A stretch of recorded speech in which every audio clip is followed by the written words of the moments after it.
취재진들의 관심 속에 모습을 드러낸 박내군 씨. 세월호 집회를 주도한 혐의로 법정에 섰습니다. 1차 재판 결과는 유죄. 곧바로 항소를 결심하고 긴 싸움을 이어가고 있습니다. 인생의 절반을 인권활동가로 보내며 정과라는 꼬리표가 하나 둘 늘었지만 유족들의 마음을 외면할 수는 없습니다. 혈육을 잃어본 사람으로서 그 고통이 어떤지를 알거든요. 그래서 그 고통을 당하는 사람들의 곁에 서주는 거, 곁에 있어주는 거, 그것이 내 일이라고 생각을 하고. 다음 순서는 대한민국 국민들의 안녕과 2년 전 그날을 기억하는 자리. 박내군 씨도 함께 위로의 마음을 모읍니다. 늘 곁에 있는 사람을 하루아침에 잃어버린 슬픔을 누구보다 잘 알기에 세월호 유족들이 겪는 고통이 남의 일 같지 않습니다.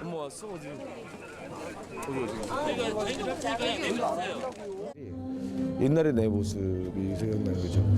그때 이제 내 나이 28살 때 정말 아무것도 모르던 그런 상황에서 갑자기 유가족이 됐고, 그러면서 이제 사람들한테 제 동생을 기억해 주세요 했던 그 모습, 그때 그 생각이 나요.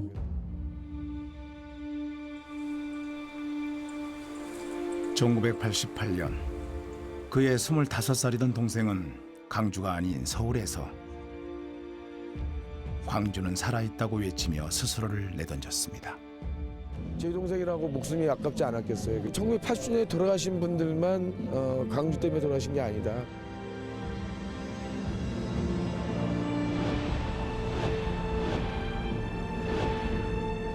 (1980년) 이후 광주 밖에서 광주의 진실을 알리며 쓰러져간 사람들. 우리는 그들을 기억하고 있습니까?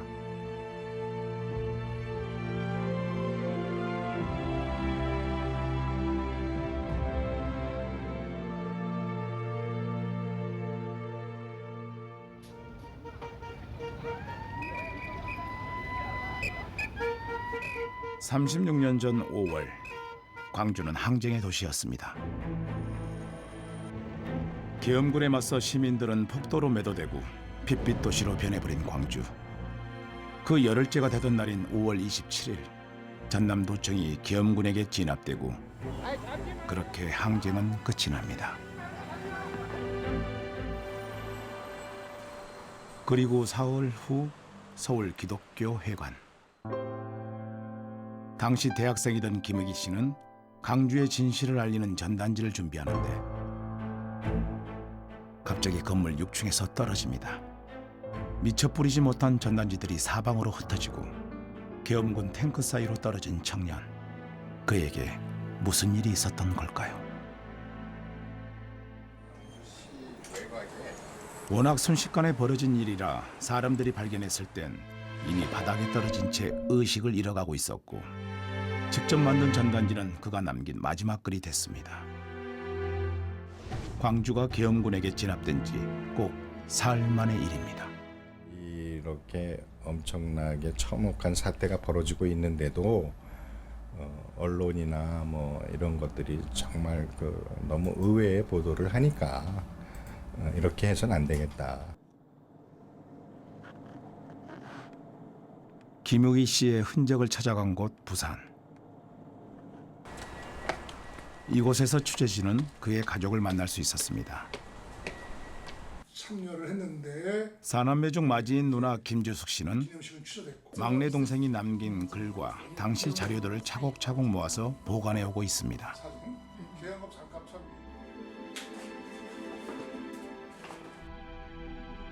경북 영주에서 태어나 서강대에 입학한 후 농촌활동가의 꿈을 키워가던 청년 김의기. 누나가 기억하는 동생의 마지막 모습은 어땠을까요? 네, 양복을 안 입고 다니더라고요. 그래서 왜 양복을 안 입고 다니냐니까 사람이 편하면 점점 더 편하고 싶어져서 그 도둑 같은 마음이 생긴다고, 자기는 그렇게 그걸 입고 다닐 수가 없다고 그렇게 얘기를 하더라고요. 그래 시골의 농촌 사람들이 어떻게 사는지를 아는데 농촌 운동을 자기가 하겠다고 5월 17일 날 마지막으로 봤죠. 5월 17일 날 아침에 집에서 나갈 때 본 거죠. 그렇게 집을 나선 후 전라도 광주로 향합니다.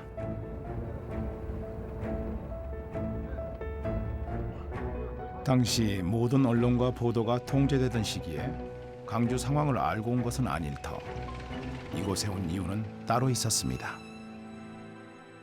19일 날이 한평 고구마 사건 3주기 기념, 그날 의기도 이제 거기 참석하려고 내놨고, 그 다음에 나도 그날 거기 참석하려고 올라갔고, 그래서 이제 아침에 실질적으로 이제 거기서 다 만난 거죠.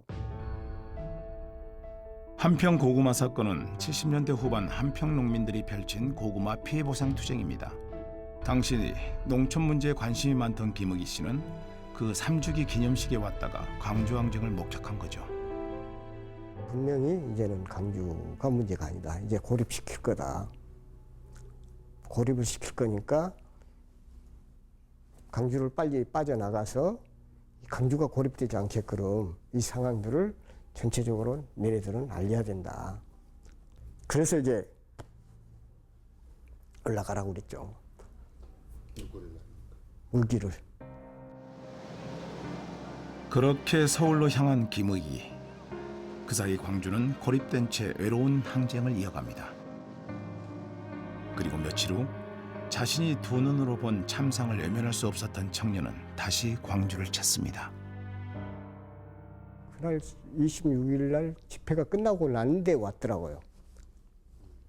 어떻게 왔냐고 그랬더니 자기가 산 넘어서 어렵게 해서 들어왔다고. 하나는 도청에 같이 있을 거냐, 아니면 지금 현재 이쪽 사람이 아니기 때문에 이제 나가가지고 진짜 이 현장을 역사 증언을 하는 사람을 남을 거냐, 두 가지 결정은 스스로 해라. 그러니까 후자를 택하겠다고 그러더라고요.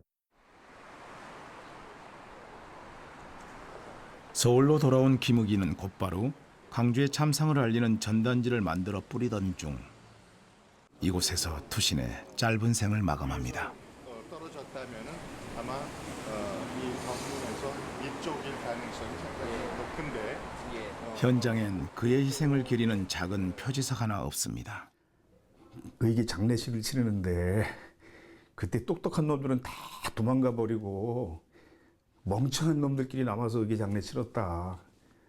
그러면서 얼마나 다 도망을 갔는지 의기 관으로 운갈 사람이 없는 거야. 너희만 나쁜 놈이야 너. 그런데 정말 할 말이 없는 거예요 제가. 내가 그땐 숨어 있었는데 나 그땐 열심히 살았다. 그래도 내가 너 만나면 부끄럽지 않으려고 내가 그 다음에 열심히 살았어. 서사지 금강 신봉영 1894년 3월 21일 전봉준이 영소라는 오천 농민이 동학 농민혁명의 깃발 높이 나부끼며 고부군청 향해 진격했다. 머리마다 휘날리는 노랑수건, 질서정연한 대열, 여기저기 높이 펄럭이는 깃발, 물리치자 학경 구제하자 백성. 1980년 5월 항쟁이 진압된 후 사흘 만에 광주 밖에서 광주의 진실을 알리며 스스로를 희생한 최초의 사건. 그의 21살이던 꽃다운 청년의 이름을 기억하는 사람은 얼마나 될까요? 그때는 뭐 광주에 대한 소문한 것보다 제 동생이 그냥 안타깝고 아쉽고 그냥 보고 싶고 그런 애틋함이 너무 컸고 그런 거였는데 이제 시간이 지나면서 걔 죽음을 이렇게 다시 이렇게 생각을 하게 되잖아요. 그로부터 열흘이 채 지나지 않은 80년 6월 9일 이화여대 앞 길가에서 또 다른 청년이 유신잔당 물러가라, 노동 3권 보장하라 등의 구호를 외치며 스스로를 불사릅니다.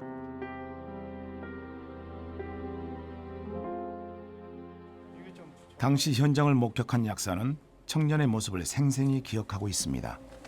깜짝 놀랬지.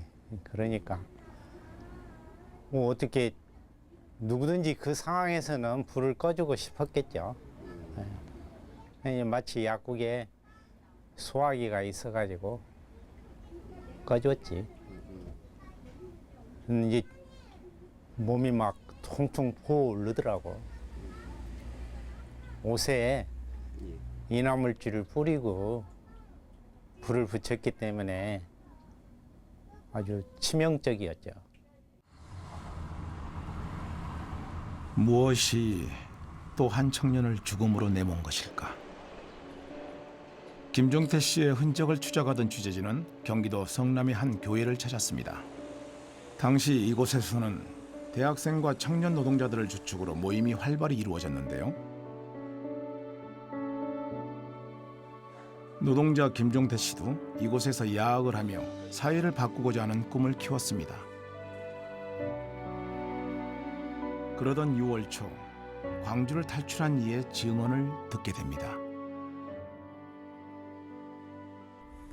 나보고 선동을 한다고 그렇게 무지막지하게 선동하고 그러냐고 그러면서 어제 공개적으로 나한테 비판을 하더라고요. 내가 이야기하는 것은 아무것도 아니다. 그걸 어떻게 증명할 거냐고 그래서 증명하기는 쉽다. 지금 현재 광주 가봐라. 나는. 윤기현 씨의 이야기를 듣고 그 길로 광주로 향한 김종태. 항쟁 직후 광주 도심과 기독병원 등을 돌아보며 타지에서 온 청년은 큰 충격을 받습니다. 그리고 다시 서울로 올라가 광주 시민의 넋을 이루하며 라는 유서를 남긴 채 스스로를 불살합니다.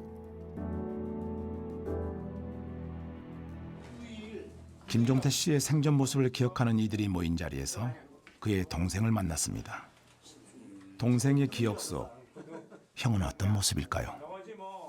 종태는 매일 유인물을 만들었었어요. 매일 유인물 만들어가지고 직접 쓴 유인물이죠. 그리고 가리방 있는 데 가서 밤을 새워서 가리방으로 긁어가지고 그걸 종로서적이나 이런 데 가서 사람들이 많이 보는 책에다가 그 유인물을 계속 혼자서 그걸 뿌리고 다니다가 분신을 굉장히 이제 뭐 마음이 아주 참혹했겠죠. 어쩌면 무모한 것처럼 보였던 한 청년의 희생은 세상의 주목을 받지 못했습니다. 하지만 이후 강주의 진실을 알고자 한 이들에게 작은 불씨가 되어 이어졌습니다. 노동자들이 많이 와서 추모에 참석했고 성남 시민들이 왔고 교회 쪽에서 오고 해서 주민교회가 그냥 발 디딜 자리가 없을 정도로 넘치게 와서 추모회를 했고요. 김종태의 정신이 이제는 좀 더 조직적인 노동운동의 부활로 이어져야 한다라고 하는 그런 그 노력들을 했습니다.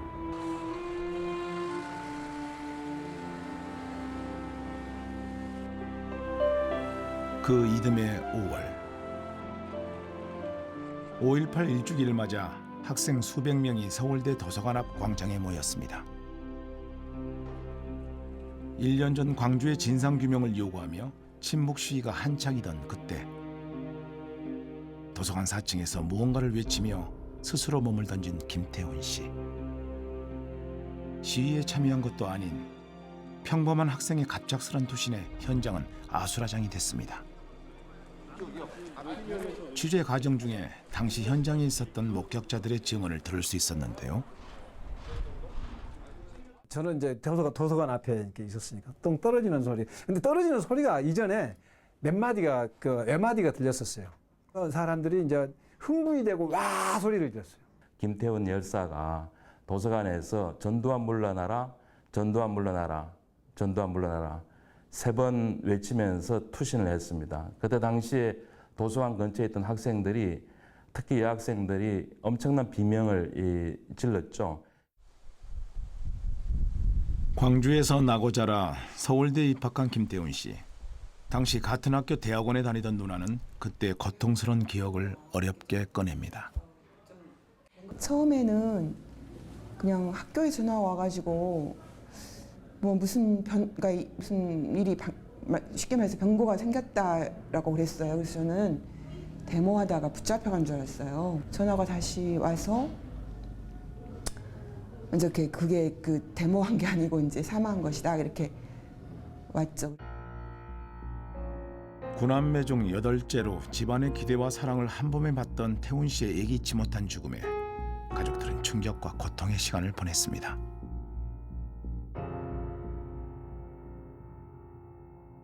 손인 누나인 김선혜 서울지법 전 부장판사는 현재 세월호 특별조사위원회 상임위원을 맡고 있습니다. 작업 방식과 방법이 바뀌었고 그동안 수고했으나 나가다가 그 역시 가족을 잃은 슬픔을 겪었기에 세월호 유족들의 편에 서고 싶었다는 김선혜 판사.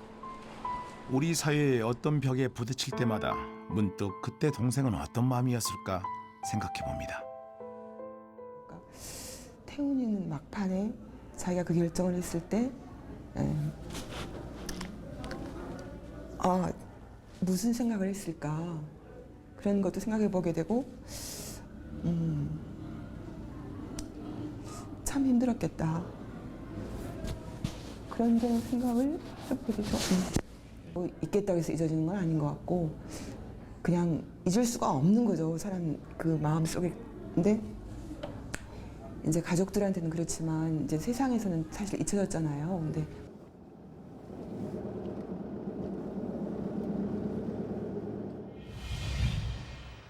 김태훈 씨가 그렇게 떠나고 다음해 5월 5.18 2주기를 앞두고 서울대는 또다시 들썩입니다. 82년 5월 12일 서울대생 4명이 학교 근처 자취방에 모여 5.18의 진실을 알리는 시국 선언문을 쓰는 등 2주기를 맞아 시위를 준비하고 있었습니다.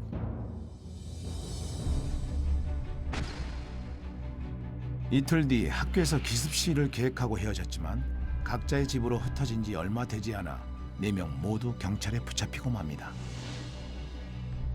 이 사건은 당시 신문에 단 2줄 실렸을 뿐 금세 잊혀졌습니다.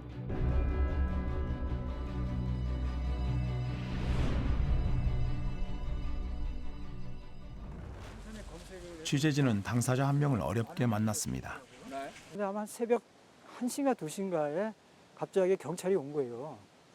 일단 집에 갔다가 새벽에 다시 만나자 했는데 그 사이에 저희들이 이제 검거가 된 겁니다. 검거된 후 재판에 넘겨진 4사람에게 당시 법정은 유죄를 선고합니다. 5.18 2주기를 맞아 정부를 규탄하는 시위를 단지 계획하고 예비했다는 이유로 말입니다. 잡아 넣어야 되겠다는 생각이 강했던 거지 이 사람들이 뭐 죄질 자체가 얼마나 무겁고 가벼우냐 이런 걸 따지는 건 아니었던 것 같아요. 그냥 사전 모의한 거잖아. 모의하다 실제 행위는 없이 잡혔잖아요. 집시법으로 봐도 무죄야. 근데 그거를 학생들을 어쨌든 그렇게 해서 내가 보기엔 1년형을 살렸단 말이에요. 각각 1년과 1년 6개월형을 선고받고 옥고를 치른 4사람. 이후의 삶은 처참히 망가졌습니다. 4명 가운데 3명이 정신질환에 시달리는 악몽 같은 시절을 보냈죠. 고통과 관련해서 뭐 얘기하자면 육체적 고통은 아마 차호정 씨가 제일 많이 당했을 겁니다. 광재는 아마 항목이 사건으로 광재가 더 정신적 충격을 많이 받았을 수도 있어요. 1년 6개월 만에 항목이 어쨌든 죽잖아요. 그러니까 같이 그러고 지나고 노동운동하고 같이 만나던 친구가 그러고 갑자기 죽으니까 본인한테도 내가 볼 때는 엄청난 정신적 충격을 줬을 가능성이 있어요. 정신질환을 겪던 두 친구는 결국 스스로 생을 마감했고 또 한 명은 연락조차 닿지 않는 상황. 광주를 알리다 고통받고 희생됐지만 광주에서 이들에 대한 기록은 찾아볼 수 없습니다.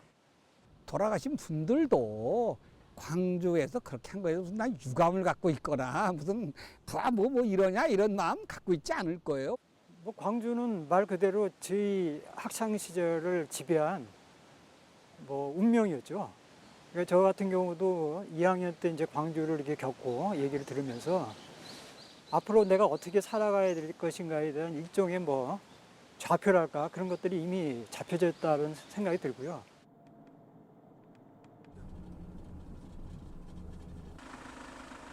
경기도 안양의 한 예비군 훈련소. 이곳에선 무슨 일이 벌어졌을까요? 86년 3월 5일 예비군 훈련소에서 큰 소동이 일었습니다. 당시 대통령을 찬양하던 시국 훈화를 듣던 33살 장희기 씨가 갑자기 일어나 대통령의 액자를 바닥에 내동댕이 친 겁니다. 다른 예비군들도 환호했지만 거기까지였습니다. 곧바로 헌병들에게 붙잡혀 맞으면서 끌려나갑니다.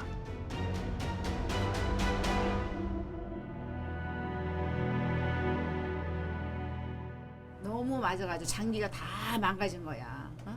그래가지고 머리는 완전히 피투성이가 돼가지고 머리가 딱딱 들어붙었어. 응? 붙고 얼굴은 피투성이가 돼가지고 보르스 살 수가 없어요. 난 너무 막 놀랬다니까. 결국 사흘 만에 숨을 거둔 장희기 씨. 시신은 강제로 화장을 당했고 가족들에겐 떠올리기조차 끔찍한 아픈 상처로 남았습니다.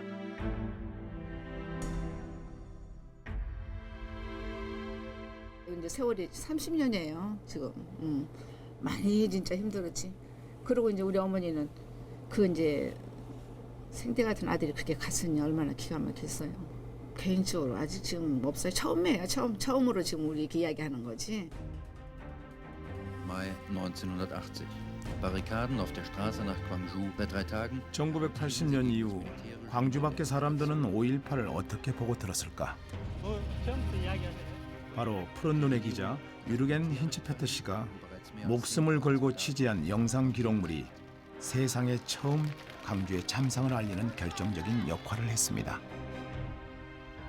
이후에도 힌츠페트 씨는 지난 1월 세상을 떠나기 전까지 광주에 대한 남다른 애정을 보였습니다. 당시에는 언론의 자유가 없었기 때문에 보도 통제가 돼서 광주 밖의 많은 학생들이나 시민들은 그 내용을 잘 알지 못했습니다. 학생운동에 참여하고 있던 인사들 사이에 독일의 힌츠베트 기자가 녹화한 비디오를 한 1시간짜리 정도 됐던 것 같아요. 그걸 갖다 서로 돌려보면서 그 진상을 조금씩 알게 되었던 거죠. 81년도에 군대에 갔다 끌려갔어요. 83년도에 제대를 했는데 제대를 하고 났더니 비디오가 도는 거예요. 대학생들 젊은이들이 모여서 광주 개적을 열심히 봤습니다. 그때 보는데 그 장면 중에 하나인데 제가 군대를 제대하자마자 이걸 봤는데 군인들이 저 군대를 부르는 장면에 제가 막 군대에서 제대했는데도 그렇게 무서울 수가 없었어요. 80년 5.18 직후 1983년까지는 이 학원안정법에 의해서 학 내에서 모든 집회, 정치적인 의사표현 자체가 금지되던 시점입니다. 분신과 같은 아주 극단적인 수단이 아니고서는 그걸 표현할 수조차 없는 상황이었다는 겁니다. 금기의 언어를 말하기 위해서는 어마어마한 자기 희생을 전제로 하지 않고서는 그걸 할 수 없었다는 겁니다. 1985년 9월 당시 경원대. 한 학생이 학원학법을 철폐하고 광주 학살을 책임지라고 외치며 분신합니다. 평화시장에서 재단사로 일하며 뒤늦게 대학에 입학한 송광영 씨는 그렇게 자신의 몸을 불사르는 극단적인 선택으로 사회를 향한 목소리를 낸 겁니다. 혼자 그렇게 결단을 했던 것 같아요. 제가 지나가 보면 유서까지 준비된 거 보면 오랜 마음을 오랫동안 그걸 뒀던 것 같아요. 그러니까 굉장히 그리고 85년도는 진짜 굉장히 엄중한 시기였거든요. 그러니까 그거에 대한 파육을 내는데 굉장히 큰 사건이었고요. 그가 떠난 후에도 추모비가 탈취당하는 등 가족들의 고통은 계속됐지만 어머니 이호순 여사는 모든 집회를 따라다니며 학생과 노동자들의 따뜻한 어머니가 돼주었습니다. 그리고 결국 아들 옆에 나란히 잠들었습니다. 당시에 이제 송광영 열사 분신하면서 학원안정법 이제 결사 반대한다. 뭐 이런 내용이 신문에 단 한 줄 실렸고요. 그러면서 이제 잊혀져 갔죠. 그럼에도 불구하고 결국은 이제 이 학원안정법 제정 의도는 무산이 됐죠.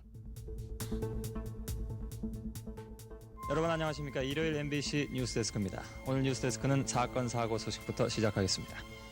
오늘 오후 3시 40분쯤 서울 중구 명동성당 교육관 4층 옥상에서 명동 청년단체 연합회 소속 서울대학교 화학과 2학년 조성만 군이 할복한 뒤에 뛰어내려서 부근 백병원으로 옮겨졌으나 저녁 7시 20분쯤 숨졌습니다. 조 군은 오늘 오후 3시 반쯤 건물 옥상에 올라가서 명동성당에서 양심수 석방 촉구대회를 열고 있던 민가협 회원들을 향해서 양심수 석방하라는 등의 구호를 외친 뒤에 흉기로 자신의 복부를 찌르고 투신했습니다. (80년대) 초 광주의 진실을 묻던 학생운동은 중후만으로 갈수록 한 발 더 나가 복합적인 양상으로 발전합니다. 미국의 책임을 물었던 서울대생 조성만 씨의 마지막 외침 역시 80년 광주 정신에서 시작된 거죠. 광주 항쟁을 방조한 그 미국의 책임을 물었던 것이 85년도에 그 서울의 미문화원 점거를 했었던 거죠, 대학생들이. 근데 그것이 86년도에 가서는 그 인식에서 더 발전이 돼서 별개의 운동이 아니라 이렇게 하나로 이제 종합이 되는 이제 이런 운동이 되겠구나라고 하는 것이 아마 그 조성만 열사의 죽음에서 나타난 의미가 아닌가 싶습니다. 16년 동안의 연구 활동 끝에 최근 발간된 민주화운동 백서. 이를 토대로 80년 이전과 이후의 민주화운동을 분석해봤습니다. 80년 광주항쟁을 기점으로 이후 반독재 운동이 폭증한 것은 물론이고 민주화운동에 광주가 빠짐없이 등장하는 것을 알 수 있습니다.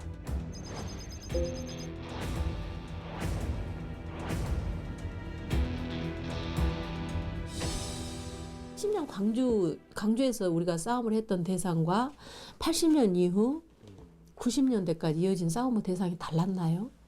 달라진 적이 한 번도 없습니다.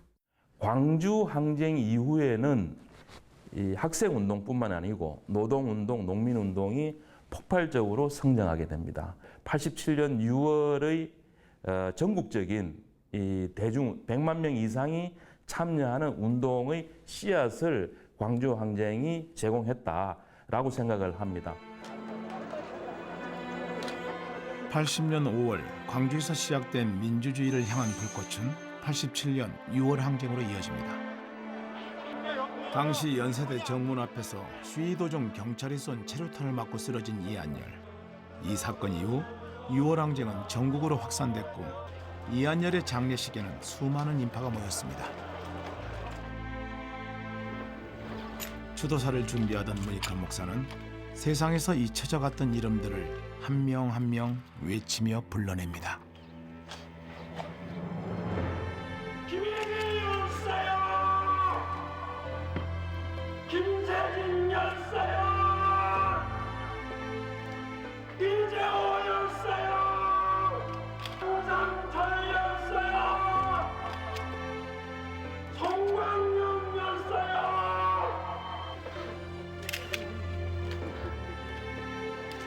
이한열의 어머니 배은심 씨는 아들의 장례식에서 또 다른 아들들의 이름이 불려지던 순간을 기억하고 있습니다. 나만 이렇게 막 억울하게 이렇게 막 당한 걸로 알고 이제 세상에 발을 디뎠잖아요. 이 사람들을 보면서 나만이 그런 것이 아니고 이 많은 사람들이 솔직히 말해서 5.18 진상 밝혀라고 외치다 죽은 사람들이에요. 광주 5월 항쟁이 현재의 위상까지 오는 데 있어서는 이분들의 어떤 절대적인 그 헌신이 없거나 희생이 없었다면 존재할 수가 없죠. 이게 죽어가는 광주의 그 저항 정신을 살리는 사람이에요. 계속 불꽃을 죽으려고 그러니까 불꽃을 계속 살리는 사람들. 그래서 그런 사람들에 의해서 오늘의 광주 정신이 지금까지 광주 항쟁 정신이 지금까지 살아남아 있는 것이지 그 사람들 아니었으면은 죽죠.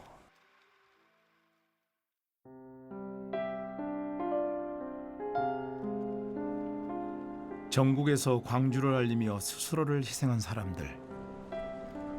하지만 취재진은 그들의 흔적을 찾는 것조차 쉽지 않았습니다. 87년 3월 서울 미 대사관 앞에서 자신의 몸을 불사르며 쓰러진 표정두 씨. 현장엔 그의 희생을 기리는 어떠한 흔적도 남아있지 않았습니다.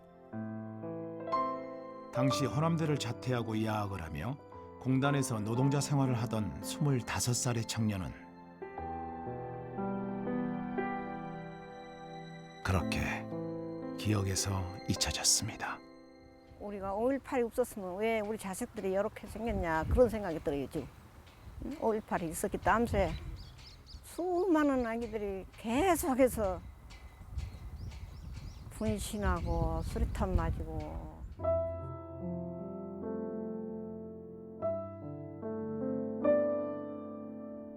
호남대 쌍총 캠퍼스.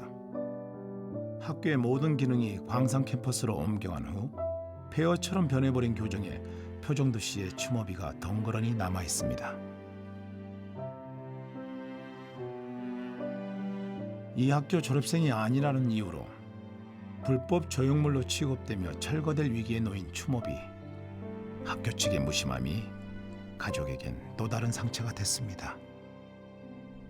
그것이 내가 서운해갖고 이번에 추모 사업에서 서울에 왔길래 그랬어요. 나 죽기 전에 명예 졸업장을 좀 바뀌주라고. 초등학교 다닌 사람도 다 명예 졸업장을 받은 뒤 하루를 댕겼어도 그래도 대학교인데 왜 우리 정도만 못 받아서 너무 억울하다고 내가 그랬어요. 어머니의 이 한은 언제쯤 풀릴 수 있을까요? 졸업사진이 있었는데 88 올림픽의 열기가 채 가시지 않았던 그의 10월. 연세대 학생회관 옥상에서 몸에 태극기를 두른 채 강주의 진상규명을 외치며 노동자 김병구 씨가 몸을 던집니다. 옥상에서 떨어져 가지고 죽지는 않고 그냥 온 몸뚱이를 무엇으로 붕대로 묶고 어쩌고 했더라고요. 근데 꼭 무슨 돼지 잡기 위해서 돼지 양 다리 묶어놓은 것 같은 느낌이야. 얼마나 화가 나든지. 투신 현장에는 그와 관련된 아무런 흔적도 남아있지 않습니다. 곧바로 병원에 옮겨졌지만 하반신이 마비된 김병구 씨는 결국 넉 달 뒤에 스스로 생을 마감합니다. 오빠가 막노동을 그때 했어요. 그때 벌어서 집에 생활비도 했고 데모하는 학생들 빵 우유 사가지고 농성하는 데 찾아가서 쓰고 저는 그렇게 기억하고 있거든요. 네, 지금 제가 어른이 돼서 생각해 보니까 사실 자기 가족만 위해서 살기도 벅찬데 그렇게 사회 문제에 있어서 그렇게 힘들게 번 돈을 그렇게 쓴다는 게 보통 일은 아니잖아요.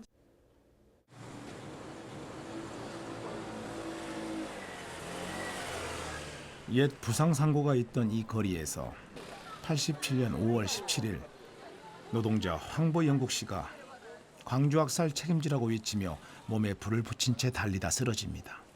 하지만 이곳엔 그의 희생을 기리는 흔적도 그를 기억하는 이도 없습니다.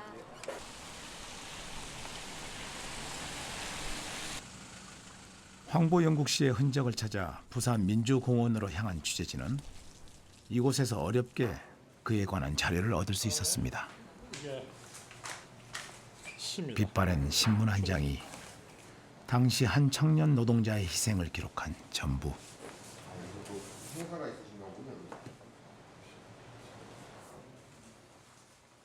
당시에 노동자였는데 당시 노동조합이 있는 회사도 아니었고 또 그가 제도 교육을 길게 받지 못한 사람이니까 거기서 생기던 인연들도 별로 없단 말이에요.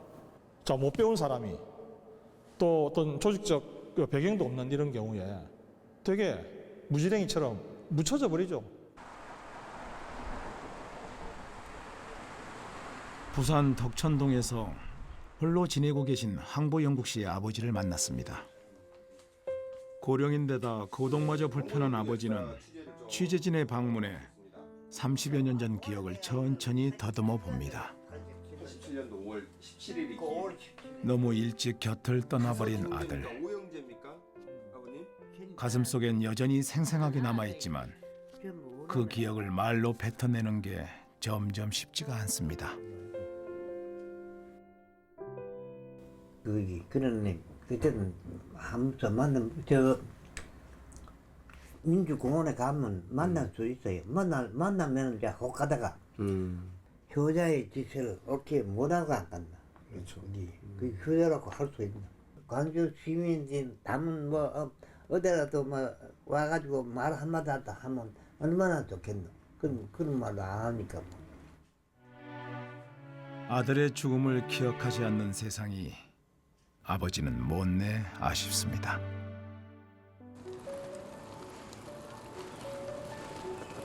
(1988년 6월)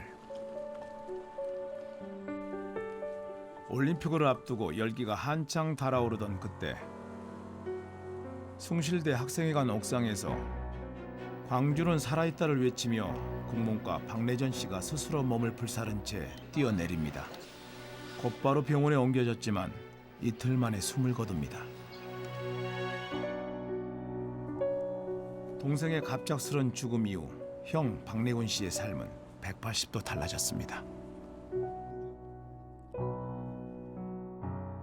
한청과 환상에 이제 시달리고 뭐 그러던 시기를 한참 좀 보내고 그러다가 이제 육아 활동하면서 아 나만이 이런 게 아니고 사람들이 이제 많이 이제 그런 사람들 꽤 많이 있었구나라고 하는 것들을 좀 알게 됐었고 장례를 치르는 과정에서 동생과 이제 스스로 했던 약속이죠. 그래서 유서에 보면 이제 민중의 새 세상을 만들기 위해서 뭐 이렇게 싸워야 된다라고 그런 내용이 있는데 민중의 새 세상을 만들기 위해서 내가 네 목까지 싸울게 그렇게 이제 다짐을 했고 우리 희생된 학생들을 포함한 모든 희생자들의 지난 4월 세월호 2주기 추모식 현장. 그리고 함께 있을 그때 우리를 위해 더 열심히 싸우고 힘내자. 작은 순간마저 잊지 않을게. 마지막으로 너무 사랑해. 왜 죽었는지 2년 전 그날을 기억하는 자리에 박내곤 씨도 함께했습니다. 동생을 보낸 후 스스로에게 했던 다짐을 지키기 위해 인권활동가로 살아가고 있습니다. 그래서 28년이나 지났는데 나름 저는 열심히 싸우고 노력해 왔지만 제가 이렇게 저의 그런 안위를 위해서 이렇게 하지 않고 나름대로 열심히 했는데 요것밖에 못 와가지고 동생한테 미안하죠. 마석 모란공원에 잠든 동생 박내전. 어느덧 30여 년이 흘렀지만 기억 속 동생의 모습은 여전히 그대로입니다. 지금 동생이 곁에 있다면 박내곤 씨는 어떤 말을 건네고 싶을까요? 나는 이렇게 늙었고 이렇게 변했지만 저는 여전히 이제 내 동생은 26살 청년으로 기억되고 있습니다. 그때 무슨 욕심이 없었잖아요. 뭘 하겠다는 욕심이 있었던 게 아니잖아요. 그래서 그런 마음으로 그때 싸웠던 사람들도 지금 싸우는 사람들도 지치지 말고 갔으면 좋겠습니다.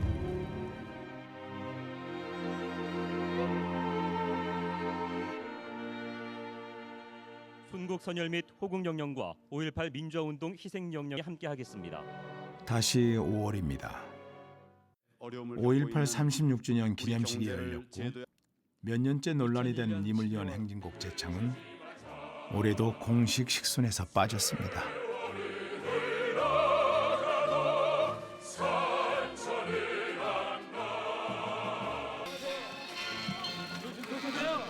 자랑스러운 태극기 앞에 기념식을 주관한 국가보훈처의 박승춘 처장은 유족들의 거센 항의 속에 결국 기념식에 참석하지 못했고 5.18 36주년은 씁쓸한 뒤끝을 남겼습니다. 2, 3. 한편 망월동 구묘역에선 유르겐 힌츠페터의 유품이 그를 기리는 표지석 아래 안치됐습니다. 힌츠페터 씨는 5.18을 세상에 알린 공로로 광주 명예시민에 위촉되기도 했죠.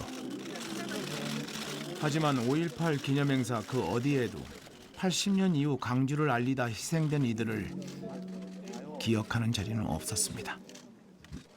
아직은 이제 국내에서는 5.18과 관련해서는 이제 명예 시민으로 이제 위촉이 되신 분이 아직은 안 계십니다. 사실 1991년부터 93년까지 5월 시민상, 5.18 시민상이라고 하는 상을 그 김의기 열사라든가 김용태 열사라든가 김태훈 열사라든가 그런 여러분들에게 이제 찾아서 수여를 했던 것이 사실인데요. 그 이후에는 이제 5.18 기념재단이 94년에 생겼는데 그 연결되지 못하고 잊혀졌어요. 그리고 이런 지적을 받고 보니까 5.18 재단이 해야 될 일이 무엇인가에 대해서 다시 한번 마음에 새기게 하는 지적이라고 생각을 하고요.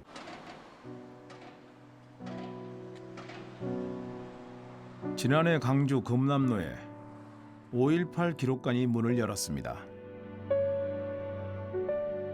1980년 5월 18일에서 27일까지 열흘 동안의 광주 항쟁의 기록을 일자별로 상세히 전시하고 있습니다.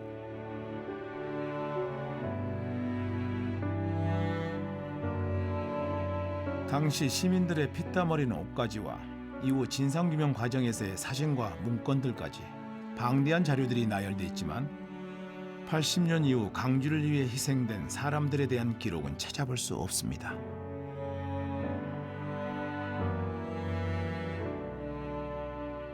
광주는 애초부터 광주적이지 않았고 훨씬 더 세계적인 것이었습니다. 그런데 오늘날 다시 그 기억의 독점, 사실은 기억의 독점이라는 것은 일종의 기억 독재를 얘기하는 것입니다.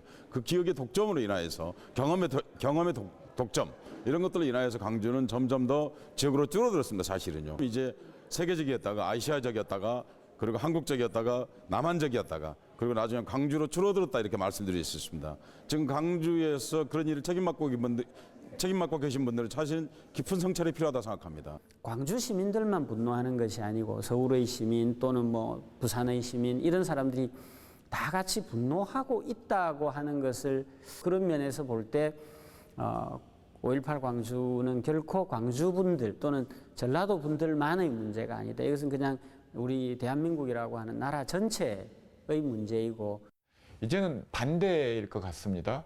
5.18 진상규명운동의 그 어려운 시절에 5.18 관련자들을 위해서 대신 나서줬던 분들을 이제는 그 반대로 5.18 관련자들이 그분들에게 빚을 지고 있다고 봅니다. 어디까지 했었죠? 서강대에선 해마다 후배들이 자발적으로 참여해 선배 김의기를 기리는 추모제를 열고 있습니다. 다음 주에 당연히 MT 가지 않을까요?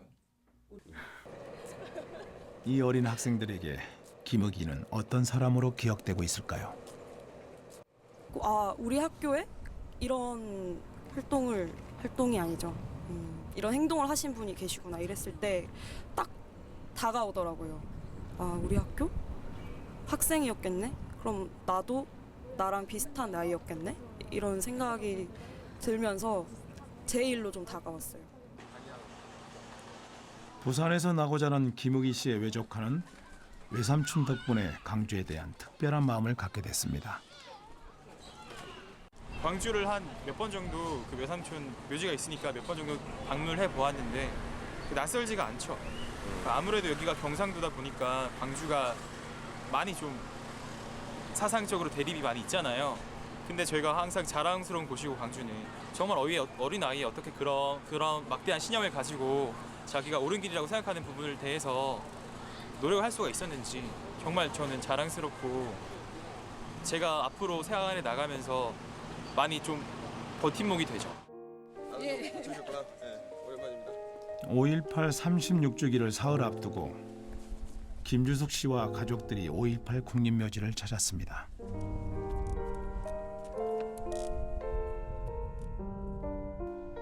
해마다 5월이면 부산에서 광주로 김의희 씨를 만나러 옵니다.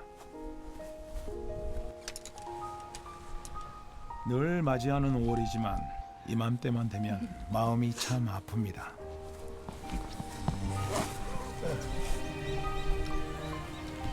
미안. 36년 전 김의희 씨가 남긴 글을 오늘 이 자리에서 다시 꺼내봅니다.